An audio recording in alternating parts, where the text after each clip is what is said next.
ba sila miss yun? Ano kaya ginagawa niyo dito? Since when do you come around and the temperature's changed? Nothing's the same. Left me yesterday. You don't see me that way. Touch me. Hoy, libre mo naman kami. Sige na. Kahit yung gamitan mo yun, ano? Kaya pagkain na lang? Oh, yan o. Tara, nagkakalit kami sa pagkain nyo. Grabe, wait talaga. Nakakatawa masipin. Ang weird talaga ng lugar na to.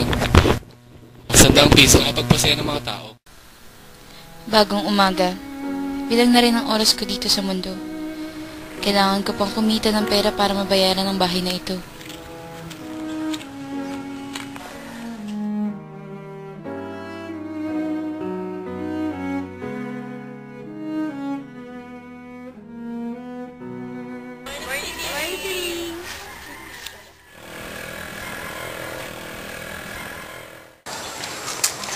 Celine, uuwi ka na ba?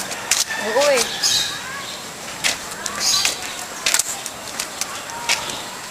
Sobrang ganda ko ba? Ngayon pa ako tinititigan ah. Ha? Mangarap ka? Ang baho-baho kaya ng buhok mo. Sige na, alis na ako. Ay, sandali. Oh, ba't hindi ka pa umuwi? Ano ginagawa niyo dito? Ako namamana sa bayang puno na to. Ha? Ano ka ba? Dapat di ka nagtatagal sa labas ng bahay. Ano ka ba pa? Sandali lang naman ako eh. O sige, sumabay ka na kumain sa amin. Papa? Oo. Sana wag ka maawa sa akin dahil sa akong ampon. Madalas kasi pag nalalaman nilang ampon ako, nalulungkot sila para sa akin. Sige na. Celine, hindi ako naaawa sa'yo. Wala din man ako mga magulang.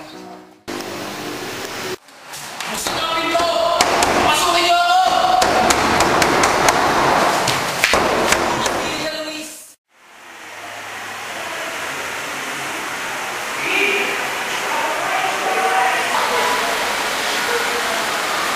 Anong ginagawa mo dito? Ay, nagising ka na pala. Tumutuloy yung laway mo habang natutulog ka. Malamang magpapakasal sa'yo ng lalaki niya, no?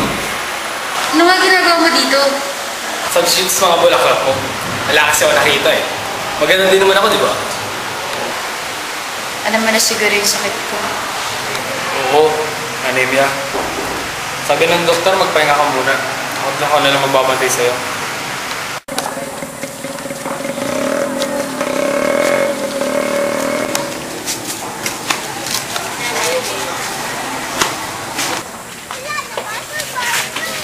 Ano ba? Nandito ka na naman? Pwede ba lubayan mo na ako, ha? Tinanong ko yung anak ko, sabi niya hindi ka daw niya kilala. Ano ba kasing ginagawa mo dito? Ano ba? Tama na! Kilala mo naman ako. Bakit ba hindi mo ako makilala? Presay ng mata, ng ilong, ng labi. 19 na taon kitang hindi nakita pero nakilala pa rin kita. Bakit ikaw hindi mo magawa? Galit na galit ako sa'yo. Lumaki ako nang wala ka. Akala ko mapapatawad kita sa lahat ng ginawa mo sa akin. Akala ko makakaganti ako. Pero ano pala ako? Ako lang din ang nasaktan sa huli. Dito lang ako para patawarin ka. Sayang patawad mo rin ako dahil nagalit ako sa'yo. Hinihingi ko ang kapatawaran mo dahil gusto ko, pag namatay ako, sa langit ang diretso.